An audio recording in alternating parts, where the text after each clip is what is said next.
sore Baheners, dimanapun kalian berada, bagaimana kabarnya? Kembali lagi bersama saya Yuli, sosok yang sebenarnya sudah tidak asing lagi di telinga teman-teman semua. Di video kali ini, saya akan merangkum sebuah film berjudul Troll tahun 2022. Dan saya ingin ingatkan untuk teman-teman, agar nonton filmnya secara langsung, agar bisa mendapatkan pengalaman menonton film yang lebih menakjubkan. Ya udah, daripada banyak bercocot-cocot di awal, langsung saja kita masuk ke alur ceritanya. Enjoy!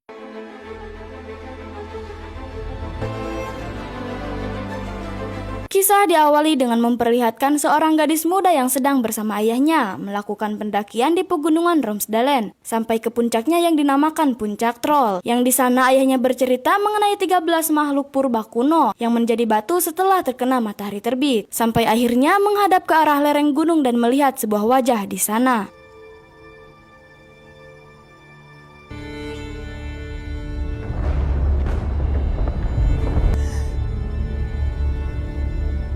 Beberapa tahun kemudian, kisah akan berfokus pada seorang wanita bernama Nora atau anak yang ada di awal film tadi, di mana ia sekarang sudah menjadi profesor paleontologi atau lebih tepatnya ahli dalam bidang perfosilan, dan sekarang berhasil menemukan fosil purba setelah bekerja 6 bulan lamanya. My God, would you look at Berpindah ke tempat lain, terlihat pekerja proyek sedang membangun jalur kereta melewati Gunung Dovre, di mana ada beberapa masyarakat yang menentang akan proyek tersebut, karena dianggap akan menyebabkan kerusakan pada alam. Namun, para pekerja tetap melanjutkan pekerjaannya.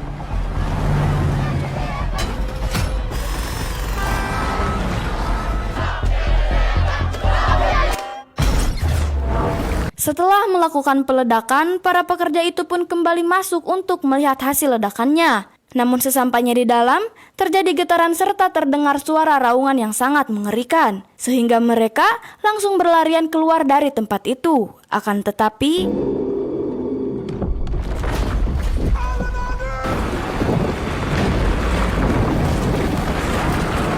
karena terdeteksi adanya getaran, markas angkatan bersenjata langsung mengirimkan 2 pesawat pengintai untuk mengecek lokasi dan menemukan sebuah lubang besar serta beberapa jejak aneh di tanah yang apabila diperhatikan seperti jejak kaki raksasa. Merasa hal itu akan menjadi sebuah ancaman bagi negara, jenderal langsung memerintahkan pasukannya untuk menjemput beberapa tokoh negara demi mengadakan sebuah rapat penting, di mana Perdana Menteri mengusulkan untuk mendatangkan ahli geologi yang bisa memecahkan insiden tersebut. Nei, men vi trenger geologer. Di waktu yang bersamaan, terlihat Nora yang sedang mengadakan perayaan kecil-kecilan dengan rekan kerjanya tiba-tiba dijemput oleh tentara militer atas permintaan pemerintah untuk menganalisa insiden yang baru saja terjadi.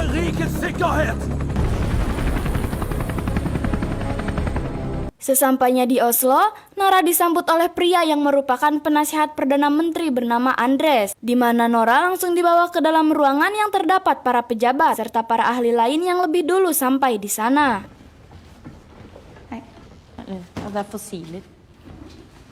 Di sana, mereka membahas penyebab sebuah lubang dan cekungan yang terjadi di gunung dan mulai memberikan pendapat atas fenomena yang baru saja terjadi, di mana Nora memberikan kemungkinan bahwa itu bukanlah fenomena alam yang terjadi secara alami, karena jejak kaki raksasa terlihat jelas di sana, namun tidak disetujui oleh mereka.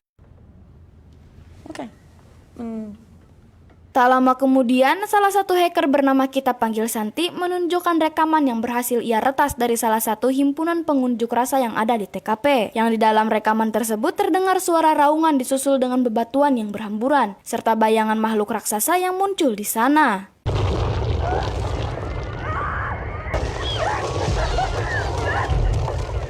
Gå tillbaka litt i filmen. Di tempat lain terlihat sepasang kakek nenek yang sedang menikmati teh panas tiba-tiba merasa panik setelah mendengar suara langkah kaki yang sangat keras serta perabotan rumah yang seketika berjatuhan, di mana mereka memutuskan untuk bersembunyi dan setelah merasa aman mereka pun akhirnya keluar. Tetapi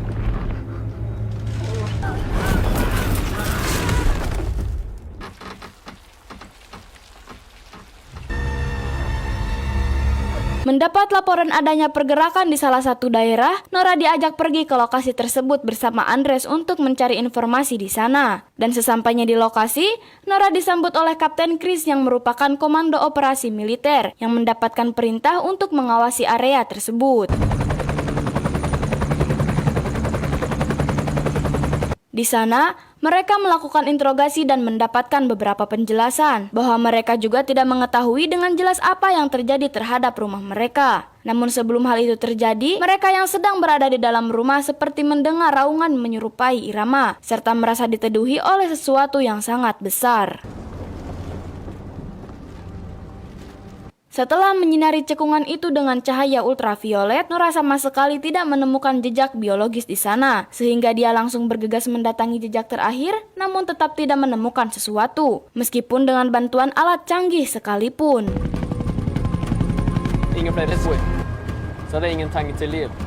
Singkat cerita, pergilah mereka ke salah satu daerah yang hanya terdapat satu gubuk kecil, lalu disambut oleh seorang pria bernama Tobias yang ternyata merupakan ayah kandung Nora itu sendiri dan merupakan profesor ahli folklore yang meneliti sejarah, dongeng, serta kebudayaan turun-temurun, namun lebih memilih menjauhi peradaban setelah berbeda alam dengan istrinya. Kan vi gå inn en tur og bare snakke sammen? Hvor lenge siden? Di dalam gubuk tersebut terdapat banyak gambar makhluk troll dan beberapa artikel bersejarah, di mana setelah melihat rekaman yang baru saja terjadi, Tobias menjadi semakin yakin bahwa itu adalah makhluk purba yang 1000 tahun lalu pernah berkeliaran di Norwegia dan langsung berantusias untuk pergi meneliti bersama mereka. Ut på eventyr. Ha suge. Di dalam helikopter, Tobias terus saja berbicara hal aneh yang dianggap tahayul oleh anaknya sendiri, di mana setelah sampai di titik terakhir, Tobias meminta untuk turun dan mengeceknya dengan cara melompat-lompat di sana, karena menurutnya lokasi tersebut berbeda dengan dataran yang terdapat dalam peta. Dan tiba-tiba,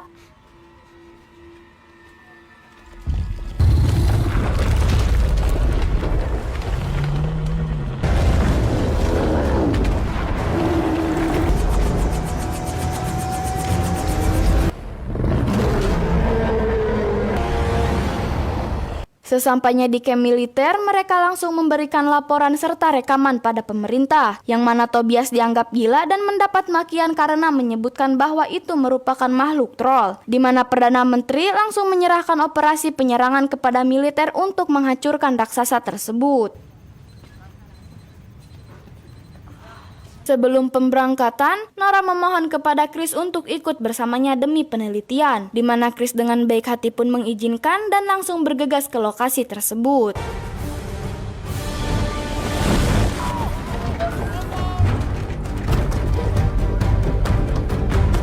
Sesampainya di sana, mereka langsung bergegas mengambil posisi masing-masing, di mana Tobias mengajak Nora berbicara dan meminta maaf akan masa lalu setelah masuk penjara, yang membuat seisi keluarga menjadi amburadul, sehingga hubungan di antara mereka kembali membaik saat itu juga.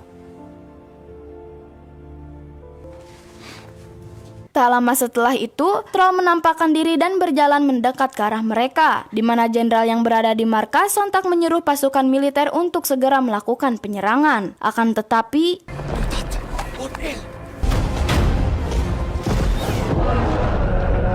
menyadari serangan yang militer berikan sama sekali tidak berpengaruh terhadap makhluk yang terbuat dari bebatuan, Tobias mencoba cara lain untuk menangkapnya serta menyuruh tentara menghentikan serangan. Yang ternyata cara itu sangat efektif membuat troll berhenti melawan. Namun tak lama setelah itu, salah satu tentara malah menembak yang membuat troll kembali murka dan tanpa sengaja menendang Tobias sampai akhirnya mengalami sekarat dan hanya bisa tersenyum kepada Nora sambil menyebutkan istana kerajaan sebelum akhirnya meninggal di sana.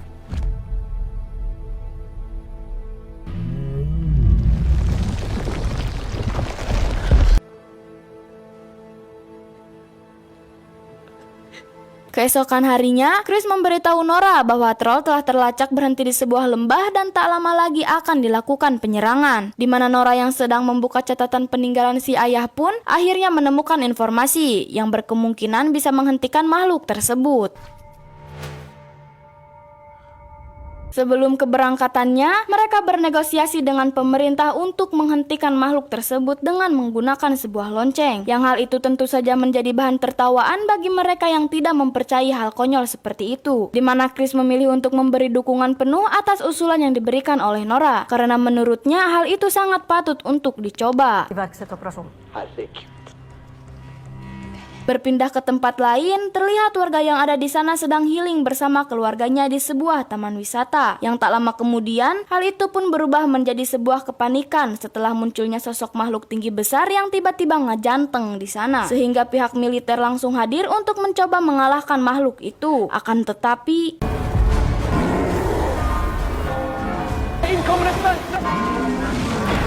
Ketika sedang melakukan perlawanan, terlihat sebuah helikopter akan jatuh tepat mengenai seorang anak kecil. Namun anak tersebut langsung diselamatkan oleh makhluk itu sendiri, lalu kemudian bergegas pergi meninggalkan tempat itu.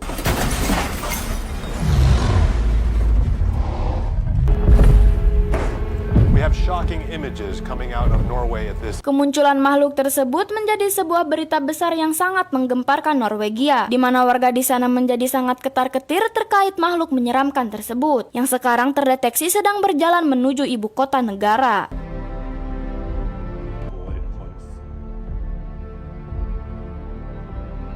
Atas kegagalannya, Nora tidak lagi mendapatkan kepercayaan dari Perdana Menteri yang menganggapnya terlalu mengaitkan makhluk tersebut dari dalam sebuah dongeng dan menyuruhnya untuk berhenti berpartisipasi dalam upaya menghentikan makhluk tersebut.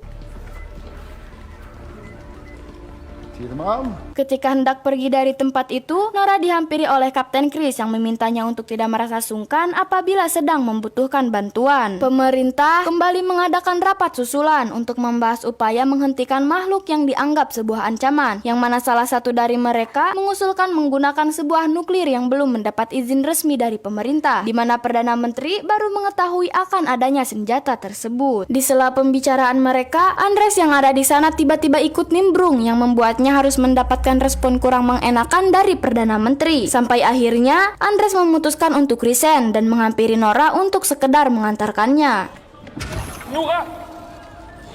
Setelah rapatnya selesai, Perdana Menteri sontak membuat saran langsung demi mengimbau warga sekitar agar segera melakukan evakuasi, serta meminta mereka pergi ke lokasi aman sampai keadaan kembali kondusif untuk sementara waktu. Jeg erklærer herved unntakstilstand. Flere menneskeliv går tapt. Jeg ber dere nå fra dypet av mitt hjerte. Di dalam perjalanan, Nora kembali membuka catatan ayahnya dan menemukan sebuah kata sinding yang sama sekali tidak dimengerti olehnya, di mana Andres memberikan pendapat karena mengenal seorang pejabat yang tinggal di kerajaan dan memiliki akhiran nama sinding tersebut. Nora yang sekarang mengerti akan apa yang dikatakan olehnya yang ternyata tertuju pada sesuatu yang terdapat pada istana kerajaan, langsung menyeru Andres untuk putar balik dan tancap gas pergi ke tempat tersebut.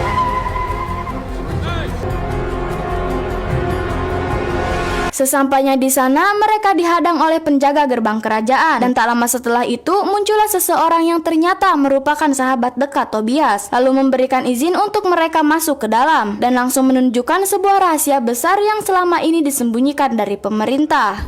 Det kongelige slott ble i sin tid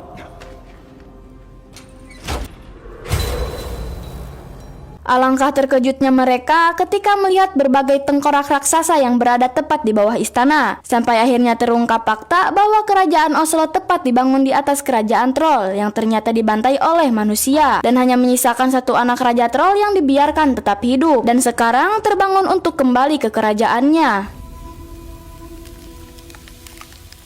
Setelah mengetahui akan fakta tersebut, Nora mempunyai rencana dan meminta bantuan kepada Kapten Chris untuk menyiapkan beberapa lampu sorot berukuran besar dan menyimpannya di atas bukit. Yang hal itu tentu saja dipercayai oleh Chris dan langsung bergegas untuk menyiapkannya.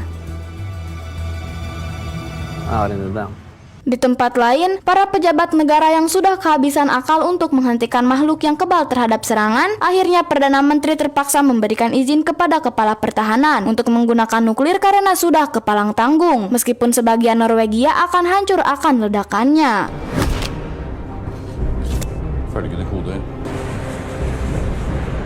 Mengetahui akan adanya pengeboman yang akan segera dilakukan, Andres lantas menghubungi Santi dan meminta bantuan untuk mengulur waktu, serta meretas sistem peluncuran demi mencoba rencana yang akan dilakukan.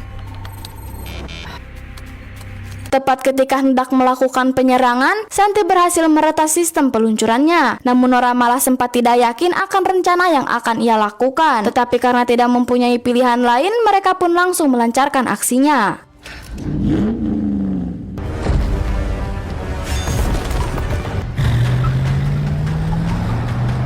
Teralihkan setelah melihat tengkorak mendiang almarhum keluarganya telah dibawa kabur, makhluk tersebut akhirnya murka dan aksi kejar-kejaran pun tak terhindarkan lagi. Di tempat lain, Chris sudah menyiapkan jebakan untuk menyambut kedatangan makhluk itu dan memberikan deklarasi semangat kepada rekannya atas kerja keras mereka yang sudah ikut berpartisipasi dalam upaya menyelamatkan negaranya. Di perjalanan, tanpa sengaja tengkorak yang mereka angkut telah terjatuh dan langsung diambil oleh makhluk itu yang membuatnya merasa sangat sedih. Sampai akhirnya, tak sengaja jatuh dari tangannya yang membuat ia benar-benar murka dan emosinya seketika memuncak kepada Nora.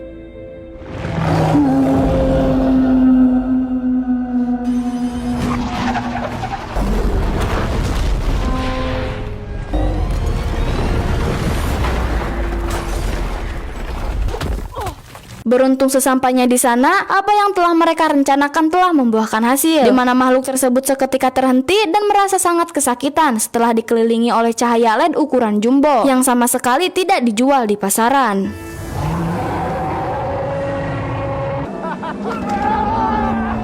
Sementara itu, pejabat yang sudah mendapatkan akses penuh untuk melakukan penembakan lantas memberikan izin untuk menembak, namun terpaksa kembali dibatalkan setelah melihat tentara militer sedang ada di sana.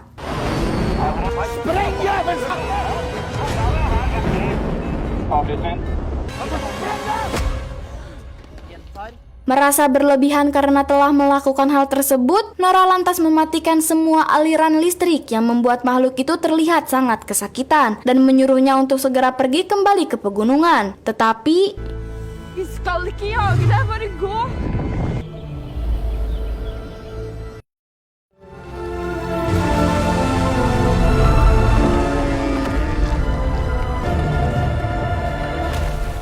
setelah semuanya berakhir, mereka pun akhirnya merasa bahagia, terutama si ibu Perdana Menteri yang tidak jadi meluncurkan nuklir di negara sendiri.